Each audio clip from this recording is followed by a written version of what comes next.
நேற்று finance minister Nirmala Sitharaman ministry of ஃபினான்ஸில் halwa ceremony conduct பண்ணாங்க. என்ன இந்த ஹல்வா செரிமனி அப்படின்னு கேட்டிங்கன்னா, every year government of India finance ministry பட்ஜெட்டை ப்ரொப்போஸ் பண்ணுவாங்க. இந்த பட்ஜெட் ப்ரொப்போஸ் பண்ணுறதுக்கு ஒரு வாரமோ இல்லை 10 நாளுக்கு முன்னாடியோ இந்த ஹல்வா செரிமனி அப்படின்றத 1980s கண்டக்ட் பண்ணிட்டு வராங்க. ஒரு நல்ல விஷயத்தில் ஸ்வீட் கொடுத்து கொண்டாடுற மாதிரி தான் இந்த ஹல்வா செரிமனியுமே. ஸோ இந்த ஹல்வா செரிமனி நடந்தாலே நம்ம தெரிஞ்சுக்கலாம் இன்னும் கொஞ்ச நாளில் பார்லிமெண்ட்டில் பட்ஜெட் ப்ரொப்போஸ் பண்ண போகிறாங்க அப்படின்னு சொல்லி.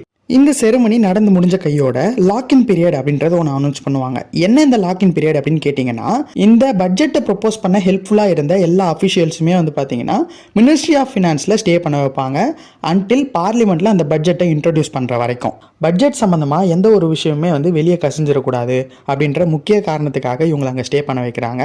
இந்த பீரியடில் தான் பார்த்தீங்கன்னா இந்த ரெடி பண்ணி வச்ச பட்ஜெட்டை பிரிண்ட் பண்ணுவாங்க அப்படின்னு சொல்லப்படுது. இப்போ டிஜிட்டலைஸ் ஆனாலுமே அந்த பிரிண்ட் பண்ணுறதை ஒரு வழக்கமாக